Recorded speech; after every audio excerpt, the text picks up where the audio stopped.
Hello.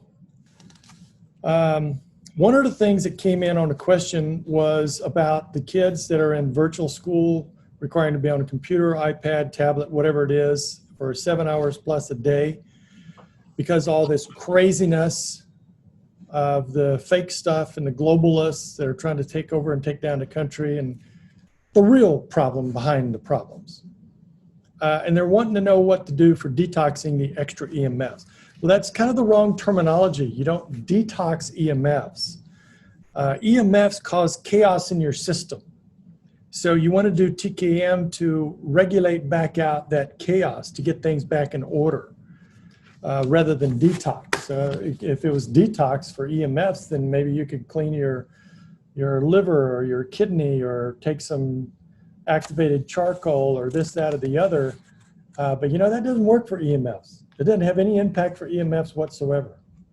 So TKM, doing the median sequence, do spleen sequence, do extended thorough ones, check pulses, learn about pulses to get the pulses all in sync, same intensity, fluff with tone, just ideal. Then you'll have it taken care of. But they're still getting that other exposure for 7 hours, and you can't mute that. You can just recover them back to a good state afterwards, instead of letting it continue to have its way. So that was one of the questions that came in. The other one was about a seizure. A lady witnessed at a Luby's. She sent this the day that she witnessed that down in Austin. And she tried to go over and help, but the people weren't receptive to that. They put the person on the floor that was having a seizure, so apparently the family was familiar with that. And she was trying to talk to them. So my point is, you know, that's all nice and polite and everything. But if you'll notice, if there's loved ones around, family, and anyone is familiar with a seizure in the family with them, they're not going to want to talk to a stranger. Go over and act like you belong there and you know what you're doing, and apply the help. Comfort them. Say something comforting. Don't do any sales explanation or anything else. And then once, you know, if they have a question, say they'll be all right in a couple of minutes. And just have them, you know, if they're receptive then have them do the second thing. What's the second thing for seizures? Hold big toes. It's not an option. It's the additional thing that you do. And then afterwards, if you want to say something, you can say something. I typically don't. I get up and leave. So that's my advice for seizures, heart attacks, any kind of emergency. You go up and try to talk to somebody during an emergency, all the odds are against you. I will read this one if you want. If you want to hear, one of the first things I did is I read what I got off of Facebook for a pastor that I know is head pastor of Create Church, Pastor Jay Helwig. Do y'all want to know what he said? Yes. Okay, I got one yes. It's just kind of like the other. I don't know who's there. I could be talking to myself the whole time. A lot of people don't have microphones on their computers. I'm looking at the chat, and they're saying they don't have microphones. Oh, that's sad. Can I offer some advice? Get a microphone. They're really cheap. But computers these days are more and more coming out with everything is accessory. You have to buy other stuff if you want the things that they've always had but don't have anymore. All right, so I'll just go through this right quick. What he says, and I'm going to read this. There comes a point when we have to rise up and just say, no, I will not continue to keep my voice quiet when our lives are literally being stolen right before our eyes. The incidents of death rates and the novel coronavirus do not warrant this type of response. I will not continue to watch our kids and our communities lose hope, education, community, and focus. All because we're afraid of getting sick with a virus that has a method of recovery. I will not intentionally cause offense, debate, or cause division, but I will rise up against any attack of government control like this on our land again. How do we think our liberties are taken away? Little by little, conforming to ideologies of which we have no agreement. COVID-19 will be eradicated because we rise up. I am not a zombie. I have a brain and it says, Helwig, no, this, no more. So Helwig, no, means, his name is Jay Helwig. So I applauded that. And he got lots of applause. I saw that in there, accolades and thumbs up, this, that, and the other. And then, of course, there were the people that were attacking him.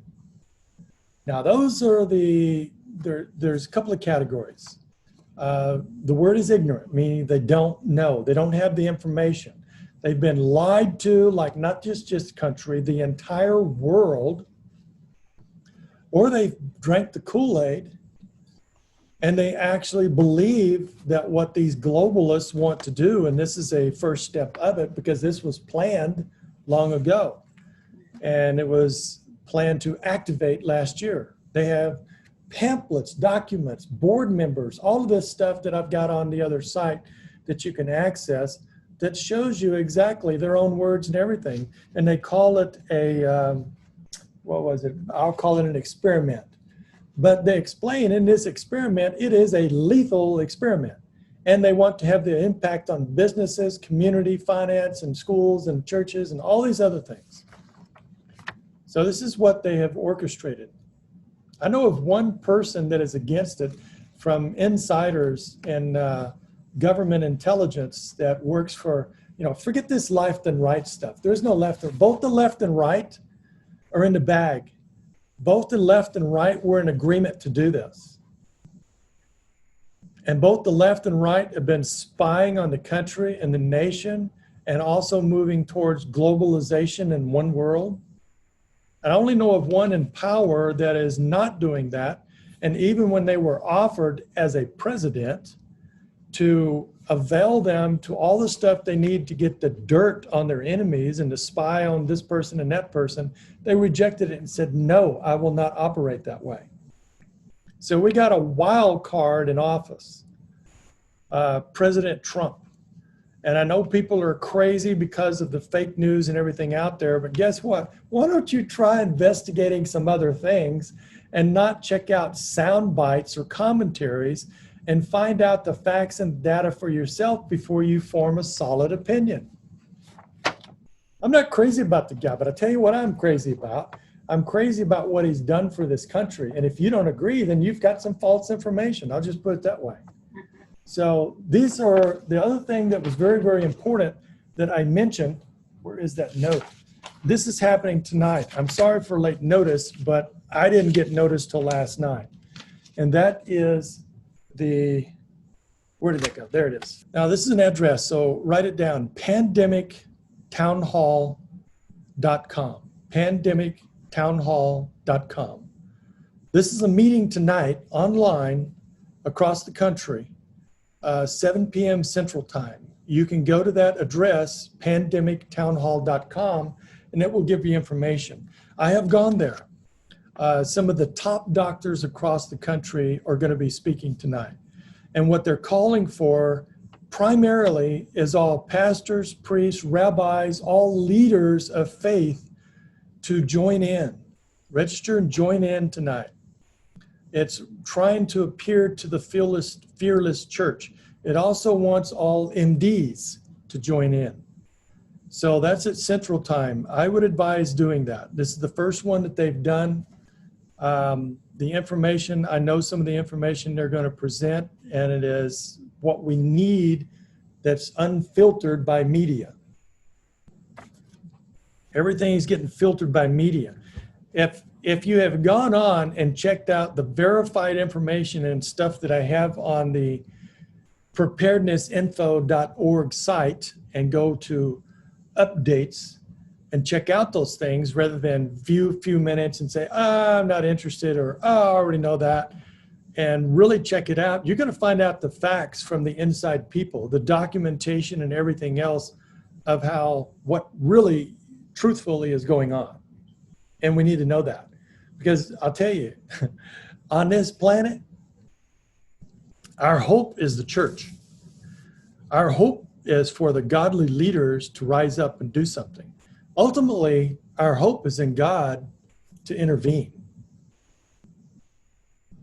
Because we're headed down a very slippery slope that we've gone past the point of return without miraculous intervention.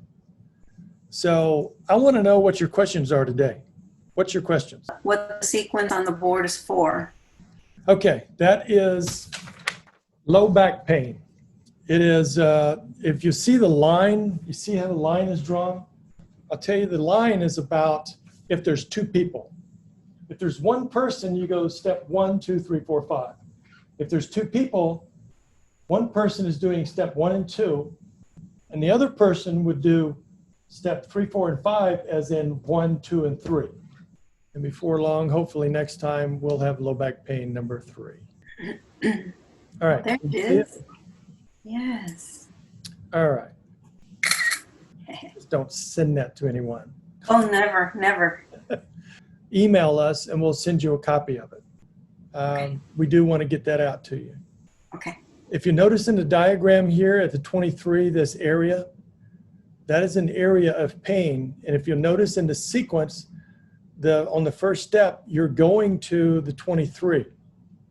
But if you notice on step 2, you're going to the pain area. The pain area is here for this particular low back pain. So if your pain is a little over here or a little up or a little down or a little over here, what I want you to do on step 2 is go to that general 23 area, but put your hand directly on the pain area. Got it? Mm-hmm. And this is important about the other parts of the sequence. When you're doing up here and you're doing, can you see the cursor? Yes. Okay. So when you're doing up here and it's talking about left each toe, both sides in this order, that's little, fourth, middle, second, then big, as numbered. As numbered means as numbered. So this is representing that leg. It's the left. It's showing you top and bottom. 1, 2, 3, 4, 5. Do it in that order. Not all at the same time. Remember, the other one was holding all at the same time. Then on steps 4 and 5, here's step 4. You're only holding 3. The little toe is the first one you hold, and then you hold the ring toe, and then you hold the middle toe. Then on step 5, while you're still holding the 25. So the 25 is the anchor for step 3, 4, and 5. Then you're holding the ring toe or fourth toe, then the index or second toe, and then the big toe. Now, notice the note. When holding toes, pain will increase, likely, if it's very chronic, severe pain. If it doesn't and it just melts away, wonderful. But if it does, please hold until the pain disappears. That's getting a breakthrough. It's pushing on the congested energy. So are there any questions from anyone? Anything in the chat? If you don't have a mic or anything, you can put your question in the chat. You know, I've got a number of projects that are kind of seemingly coming to a head towards the end of this year, which means from now to the end of the year is going to be seriously full, because we're also starting in that school online. That site is being made now, and I've got tons of videos to make to put on there aside from loading all the other ones, because that's where we're going. It's going to be automated online. There'll be the other available, but the primary things is going to be like a TKM University online. That's a lot of work. There's the app, there's the book, there's all the other stuff that's going on. There's the peer-reviewed articles. I just found out last night the big expense that's going to be involved in that I did not know before. So yeah, prayers for finances as well, and people to help in these different areas. Social media on our end right now is sitting there dead. We need prayers for somebody to help with that part. YouTube, we need prayers for experienced people to help with that part. So if you don't know what all these things are, just pray for help in all the areas needed. How's that? Mm-hmm. I did mention this, I'll mention it again, the Pathways class, because it didn't work on there. The Pathways class was scheduled for next Friday. Due to a couple of circumstances that had to be moved. So that will be Friday the 18th. So wanted to let you know and to let other people know, if you would, to let everybody know to go ahead and register for that if you're going to attend that class. So this was actually a 3-page thing that I didn't get to on the lecture, but I can give you what it's about. This was a testimony that we just got in. From Dr. Cowden. This was a man at age 55. He came to see him for the first time.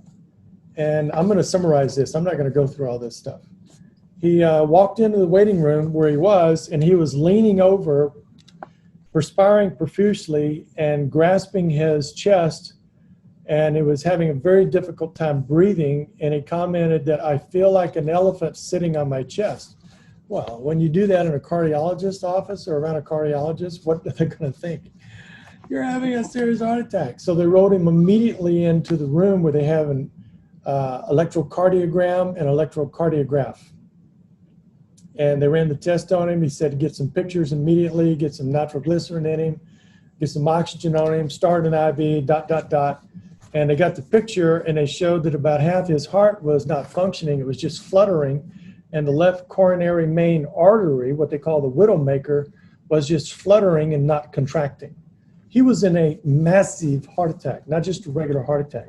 He was on the verge of death. So Dr. Cowden said, apply the TKM sequence for heart attack now, while they're still getting the other stuff together. So in about 5 minutes, everything normalized. He was fine. So he asked the tech that was there to take another echocardiogram, and it showed that the main pumping chamber was now almost working normal. What they found was the ST segment elevation was way up, the T-wave inversion, that in 9 of 12 leads, they were not functioning correctly. So the guy was having major, massive heart attack, heart failure, the heart was failing. And then it completely subsided. So to make a lot of this short, he checked him out thoroughly and says, "We need to call an ambulance and get you across the street to the hospital now." The man said, "I'm not going." He said, "What? What?" He says, "You have to go." He says, "No, I'm not going. I'm going home." He says, "You can't go home. You almost died right here in the chair. You've got to go to the hospital now." The man said, "You know, I have no insurance. I have no money. I'm not old enough for government aid. And I watched both of my parents die suffering in a hospital. I'm going home." And then he said, "What would you do if you were going home in my condition?" And Dr. Cowden said, "I wouldn't. I'd go to the emergency room." So the man refused again, and he says, "I'm not going anywhere but home if I make it. So I'm going to ask you again, what would you do?" So he started out, do the TKM continuously. If you take 4 or 6 hours break, don't take that more than maximum. If you wake up during the night, hold it again. And for self-help, he's just talking about holding the little finger. That's all he's doing. You don't know anything else. When your wife is there, because his wife has to work, she can do the T5 and left little finger. Because at the time, that's all Dr. Cowden knew about TKM. So he did go home and he did it. He asked him, he helped him into a wheelchair, got him out to his car, put him in the car because he didn't want him to stand or walk or anything. He thought, you exert yourself in the least way, you're going to have a heart attack and die. Asked if they had a wheelchair, said no. He said, "Take mine. The wife can bring it back tomorrow." He told the wife, "Do you have neighbors to help him? Because when he gets home, I don't want him to try to get out and walk. Help him get in the house. How far is it from the bed to the bathroom?" She said, "About 5 steps. He said, "Fine. Stop and get a urinal, portable urinal that he can use in the bed. Only go to the bathroom for a bowel movement. How often does he go?" She said, "About 1 time a day." So fine. So he only has to take 5 steps a day. Be very careful and help him and take it nice and slow. And don't exert yourself. Take it easy and continuously do this. I want you to take CoQ10. I want you to take, alter your diet, don't eat the bad stuff, eat some more vegetables, ... And he named another 1 or 2 nutritional supplements. And told the wife to call me at 7:45 or before each morning before I start seeing the patients and give me an update. So the next morning she called, he went to the bathroom, he had the bowel movement, he came back and he had no chest pain. So that was good. And he kept doing the procedures. And then she called the next morning, said that he's gone to the bathroom. Oh yeah, I told him to take vitamin C with increasing doses up to close to bowel tolerance when he has one of those to back off, because he can't be giving him diarrhea and going back and forth because it'd cause a heart attack. So he said the next day he went straight from the bathroom, or from the bed to the bathroom and back. And then he wanted to get up and go into the kitchen. So he went into the kitchen and sat down and ate something, and then went back to bed and rested. The next day, he got up, did the same routine. Went to the bathroom, went to the kitchen, got something to eat, and told his wife, I'm going to walk around the house. So he walked around the house inside, and he did not get chest pains. Nothing happens, no signs or symptoms. She calls and reports this each day. And each day the doctor is saying something like, really? What? You know, this is, tell him not to do that. But each day he kept increasing it. So the next day she called, she said that, yes, he got up and went to the bathroom. The bowel movements are still okay. Didn't have chest pains. He ate, didn't have chest pains. This time he walked around the outside of the house. He said, I told him to stay in bed and take it easy. Next day she calls and says he's going to take a walk down the street. So I decided I'm going to go with him. I'm going to take the phone in case he has a heart attack. We can call where he's at. And so they slowly, carefully walked around the entire block. The next day, instead of the woman calling, the man called Dr. Cowden and said, hey, and this guy, his job is manual labor. I mean, you know, manual labor. He says, I can't be off work anymore. I've got to go back to work. And Dr. Cowden said, no, you can't do that. You can't do that. And the guy was insisting, you know, his situation. So he says, look, come back into my office and let me check you out before we talk about this. He says, was that going to cost me anything? Because he can't pay. Dr. Cowden said, no, it's not going to cost anything. It's on me. So he comes in and he sees him the next day, first thing in the morning. He's in the room waiting for the doctor to come in like they normally do. And when the doctor came in, first thing the man told him, he says, I just ran up your stairs. He's on the second floor. He says, I ran up your stairs. And Dr. Cowden says, what? You did what? He says, well, I wanted to see if I could, and I knew if I was in a good place, if I had a heart attack, I'm going to be here at the doctor's office. So the guy's a bit insane. So he says, I don't have any chest pain. I want to go back to work. So he says, wait, let's chest. So he called the tech in. They did a echocardiogram and an echocardiograph on him, checked everything out, and they found that the heart was working normally. The left coronary artery was working normally. Everything seemed fine. So he says, I'm having a hard time believing what I'm seeing. It appears that in 9 days total, you have completely reversed an advanced left main coronary artery equivalent, which means he was having a massive heart attack, expected to die. I'm not sure what did it, whether it was the chemotherapy or the diet change or the supplemental nutrients taken or a combination, but I'm going to release you to go back to work. Amazing. So he went back to work at manual labor, and he kept up because the wife, he came there originally because the wife was already a patient for chronic fatigue and fibromyalgia. For several months, Dr. Cowden saw her, and each time he asked, how's your husband doing? She says, doing fine, still working, no chest pains.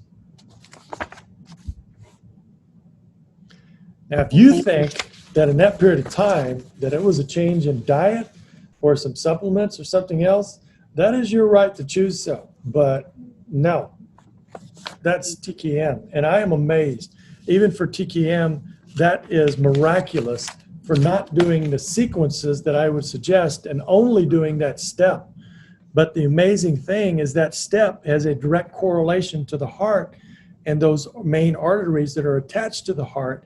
So it was providing energy on that, not continuously because he slept as well, but on a major impact on a day and night basis that he could hold it to get energy to go there to help revitalize that. Apparently it worked very well. So I thought I'd pass that on. What can I apply for pain in my right thumb? Cindy asks. Is the pain from an injury or it just come up? Anything related to the thumb, hold the thumb. Another thing related directly to thumb is stomach sequence. Another thing that flows energy to the arm is holding the 26 and thumb. But then again, nines govern same side limbs, so you could hold 9 and same side thumb because nines and thumbs are synonymous. She says it showed up after I was holding the last step of the median sequence. Last step of the median sequence. So pubic and coccyx. So that's hip level, and the thumb is hip level. So you got some congestion hip level. So the other thought would be, what's going on hip level? What were your pulses and textures like when you were doing that? And when you hold the thumb, what kind of pulses and textures are you getting all around? So let me not really alter, but add to what I've already said.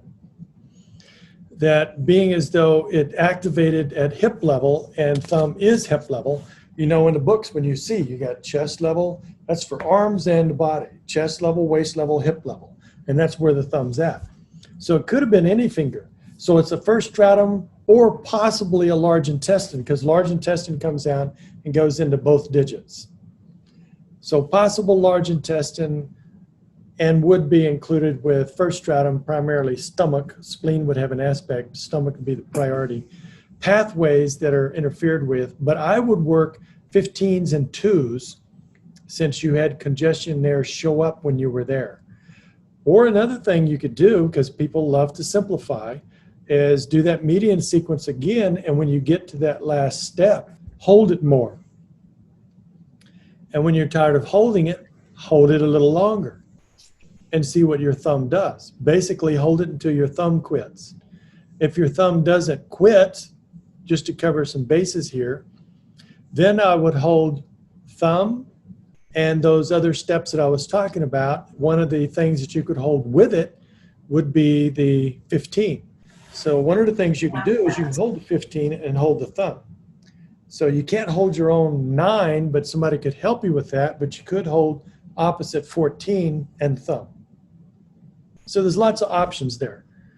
But it comes back to the common question that I ask all the time with this, of anybody that would know pulses, is to check the pulses and see what the textures and the priorities are, the ones that are pounding, the ones that are silent, and find out what your body is telling you other than thumb pain. Because there's some pathways and functions that are needing help as to why that began to hurt. She says the thumb gets sore from being in that position under the coccyx. Well, that means the thumb needs some more help, but also what you might do is find a more comfortable position, because I don't know if you got some arthritis starting up there or what, but your wrist is really the one that's more of in a bind in that position. So if the thumb is hurting more than the wrist, there's something pre-existing already going on in the thumb, and possibly that joint right there, which I suspect is where hers is hurting, which also could be affected by arthritis, which is stratum. What was that? She said yes, that's the location. And also that is dealing with large intestine as a finger sequence for any problems in the fingers, even though the bone aspect of that is dealing with fifth stratum. And hip level is what? fifth stratum, physical pain. So with the chart correlations and everything else that we learn in TKM, your body is talking to you in that language, because the TKM language is identifying how the body is communicating. So always look at those things in the same context. I would suspect probably some arthritis starting, which is also a 15 sequence along with fifth stratum. She says, thank you. You're very welcome. Also, you might want to, in the duration of this, just lean a little bit, put a pillow there, whatever it is, so there's not as much of pressure or anything on that thumb to aggravate in the process of getting better. Find a comfortable way to do that. Janice has a question. With cataracts, you said to put fingers on top of wrist and thumb on bottom side of wrist. Any idea on how long it takes for the cataracts to go away? And do you do right wrist for right eye? So the arms are mediator level. So mediator crisscrosses, so that helps let you know which side. It's opposite side. So it'd be opposite wrist for the eye you want to work with. How long? I don't know of any cases that's been instant or real quick. So it's a therapy. It's going to be something that you have to continue to apply and apply and apply and apply. But, you know, I'm hoping that there's sequences. Everybody wants a single step, and I want it too. Everybody wants something like the EMTs, except for the acute appendicitis, that you do one step and boom, you got it. Although even for a heart attack, even though we got this wonderful case here that I wouldn't depend on it whatsoever for that. But him just holding that emergency step helped his artery and the heart function properly. So I would be doing the things related to cataracts like eye sequence. And also what we talked about with cataracts also has to do with how you see things. So I would involve nines. I don't know if you have anybody to work on you. What I always suggest, because most people will instantly say, no, I don't have anybody, even though they have spouse, family, everything else. And sometimes those circumstances are still true. So another option is to find someone, family member, friend, neighbor, that needs some help and help them, and y'all swap out, help each other. Because you can do alternate steps, you can do quick steps, but if you want to save time, if you want to get more thorough help and all the other things related to it, it's sequences. I don't do those things for people that come here for therapy. I do the sequences. So I really advise doing that. So let's give an example when you're asking about timing. Let's say, I'm going to put this in a box because it's not an in-the-box question or answer, but we're going to put it in a box for example's sake. Let's say that by doing all the sequences that relate to eyes and cataracts, that it would be healed in 3 weeks. Gone, healed in 3 weeks. That's pretty good. Then if you did anchor steps, quick steps, and alternate single steps, then that might come down to 3 months or more. One thing you need to do to help offset that time and duration is to really maximize the time. So when you do a sequence, let's say you do a thorough sequence, you've kind of done your sequence for the day. If you're doing anchor steps, quick steps, and holding thumbs and stuff like that, or excuse me, eye, so let's do the 20 and 21, whatever, 4 opposite, 20, 21, you're doing that 3 times, then you're going to need to be going around afterwards and holding this for a lot of the time during the day. And this actually is just a quick step to get energy through that eye. So that'd be left 4, because 4 deals with opposite eye, to get energy to flow through. Now, all these different things you're doing, remember the simple principle. You're just getting energy to circulate through the area. So the wrist is working with the area, but I would also do these other things, because you don't know which one or several or more that are congested that had a backup or domino effect to cause that problem. That's why pulses and the thorough way of doing it is so vital, so that, let's say it is something that's backed up domino effect, and when you're doing these things related to that, you're not addressing the core issue. And you spend 3 weeks or 3 months and it's still not done. And then you go to somebody and they check your pulses, and they check your body biography and things like that, and says, oh, well, here's the problem that affected that affected this, that caused the cataracts. Maybe it was your gallbladder. Do you still have your gallbladder? If gallbladder's out, that might be the reason. Maybe you need to do gallbladder sequence. Maybe it was heart. Because all these things are a direct relation, but can be a domino effect. So that's why pulses and textures are so vitally important to always do. It lets you know the target so that you can focus on that to get the most thorough, fastest recovery. I hope that helps.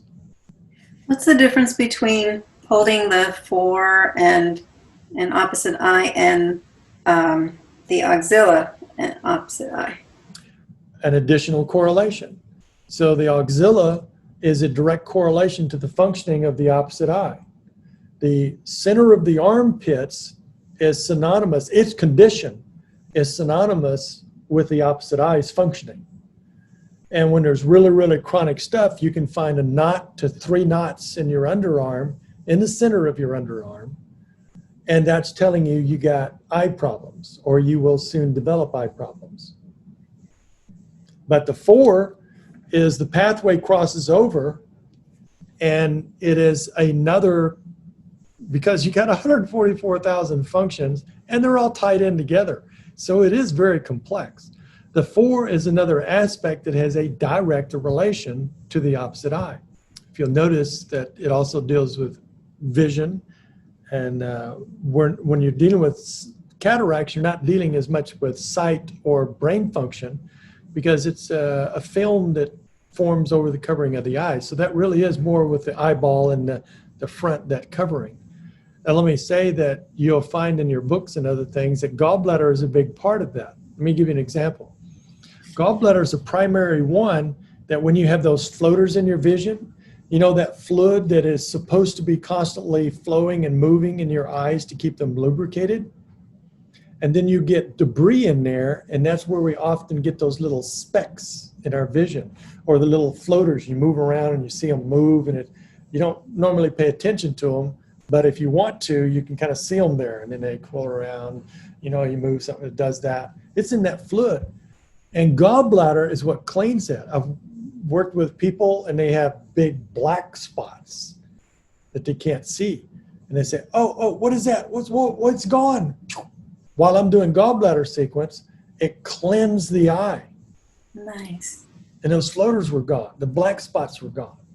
So if you got a cataract there, that's also cleansing the eye and getting energy to flow through there. That's why it's important to study the different correlations, or go to someone that has studied. I wonder if that's how I got rid of my floaters, doing gallbladder on myself. Because and then the last time I was at the eye doctor, I told him I didn't have them anymore. They went away. He said, oh, no, they don't go away. It's just your brain telling you that you don't see them. And you know what happened? It doesn't gallbladder deal with like anger. And I think I got mad at him, and I ended up with another floater over here. So I'm going to work on that. Yeah. So lose the anger, forgive, and get rid of the other floater, because they do go away. There's naysayers throughout the world about anything and everything. What we're seeing in this country is a lot of people that don't believe the truth of what's really going on. They believe the lies and everything else. We've been headed this direction for a long, long time. And we could talk about it, government aspect, we could talk about the spiritual aspect, we could talk about a lot of the other things. But if you bring it down to the lower level of talking about the things that are going on, that's just smoke and mirrors. That's a waste of time talking about that stuff. That means you've drank the gallons of Kool-Aid. You're focused on the little finite stuff, and you miss the whole picture of the culprits of what's going on behind it. Will gallbladder also help when one has flashes of light in the eye? Yes, but make sure you include the 4 with flashes of light in the eye, because flashes of light in the eye is dealing more with brain than eyeball. So gallbladder does help brain, and so do 4s help brain. So you want to work more with brain function related eyes. In other words, your sight comes from the brain. Your eyeball is a lens, like a lens on a camera. Now you can exchange lenses. It's the camera that you actually see and takes the picture. The lens is only gathering it and capturing it. That's what your eyeball's doing. You don't have sight in your eyeball. You have a lens. So if somebody has the cataracts removed and then the doctor ended up making their eyesight worse so that they can now not see close up and do all their beautiful hobbies that they used to do, what can help with that? I mean, well, when they remove them these days with lasers. So you've caused scar tissue. Mm. And you know how scar tissue works with the energy? It doesn't. Mm-hmm. And the scar tissue for the eyes, let me tell you some things to think about that are directly related. Brain, heart, gallbladder. So, and the list goes on, but those are the major ones. You're impacting the function of all of those things that are on the same pathways that go through the eye. So you want to work on everything related to the eye and all the pathways that go through, including liver. Liver goes directly through the eye and the cerebrum. Because otherwise, how do you get scar tissue and not have a escalating effect? In the last, I don't know if there was a lecture or the Q&A, I talked about it takes an average of 2 to 3 years after an injury or impact or thought process. And this is just general, very general. And it's more for major things to show up. It takes 2 to 3 years from it for you to have the impact. So if you had surgery in the eyes, same thing with my back, that's what happened with me with the back surgery. 3 years later, I had seizures. Took me another year to figure that out. I didn't like that year in between. So if there is scar tissue and you don't have any immediate impact, don't fool yourself. Start working on it right away with all the pathways that go through it to improve it as good as you can, because you cannot make it as though it didn't happen. You have to occasionally go back and work on it. What? Scar tissue for the rest of your life. Or here's my blunt side, which saves a lot of time. Suffer the consequences. It's a matter of choice. Choices and consequences. I was working with a guy, and he had a nearly death experience that everybody thought he was going to die, but he didn't. And he's in his early 50s. And now that he's a year out of that, plus he was in a coma for a month, had a lot of damage. And he come for some help because he's working on one symptom that he would like to have improved. So as we work, I'm talking about quality of life and health. And his response is, well, you know, when I die, I die. And I don't want to know how my health is. I don't want any testing. I don't want to know what is going on bad and this, that, and the other. So I also let him know at another time, if you give time to think about it. You know, I've had a number of people tell me that. And I've had time over the years to see what happens over time. And it's not a good story. A lot of people get in denial about their signs and symptoms or their health, and they don't want to hear about anything bad, or they don't want to alter their lifestyle. My experience for those people is they end up getting a sudden death incident or a horrible suffering disease. And you know, most of those are all preventable. Let's face our fears. I'll tell you the real fear, not knowing. That's the real fear. not knowing what's going on, what's lurking, what may be trying to eat you up on the inside with cancer all over the place, and you don't even know what's there, or what's choking your veins and arteries off in your heart, and it's doing the best it can to survive until one moment, boom, it stops, you're dead. And the reason is, why it's good to know, is because all those are reversible. I don't know. I'd have been dead a long time ago. Goodness, I'd have been dead when I was, what, 20s, 30s? If that was my perspective. Several times. I'm still here. God's still got a plan. And God does have a plan for people. The thing is, they allow, by their God-given choices, to have their life cut short and don't get to fulfill it.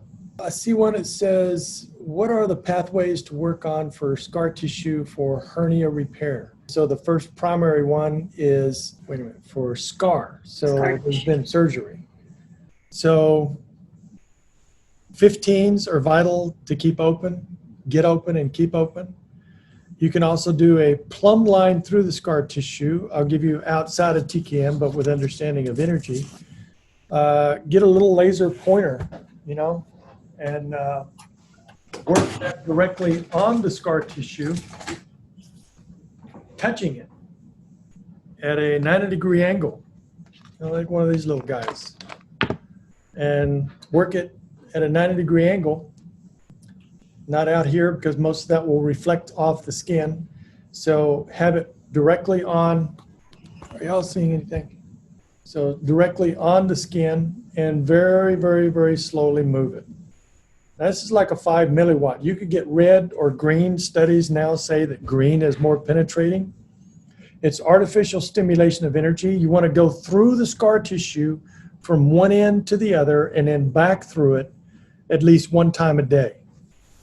So with a hernia scar, I would say that'd be somewhere between maybe 5 minutes if it's a large one, to 10 minutes. Once, or if you want it more expedient, twice a day. If you do that, after you do that is when you want to do the TKM versus before. Because this is going to cause some artificial stimulation and a little bit of chaos. So you want to use the TKM afterwards to help settle all that down and get the best effect. So you just run it in a straight line? You don't do the little, small little circles? You can do that as well. If you're doing the little circles, you're always going clockwise. Clockwise, right. So the little circle, let's say you have let's do this. Can y'all see up here? Mm-hmm. Okay, so let's say we got a piece of scar, and another thorough way that I've explained in the past is you're going to go through this from one end to the other, and not at this rate. It's going to be very slow. And then you go back here. If you want to cover it thoroughly, you want to do clockwise circles, as though you're looking at it and you're looking at it go clockwise. So you don't want to do this, and you don't want to do this. What you want to do is you want to do clockwise just in the area of the scar tissue, very slow, going through that all the way through. Just a slow, repetitive circle until you get all the way through. Got it? That's the only thing you want to impact is the scar tissue. That will have a little deeper penetrating effect when you do that. We will see you in 2 weeks.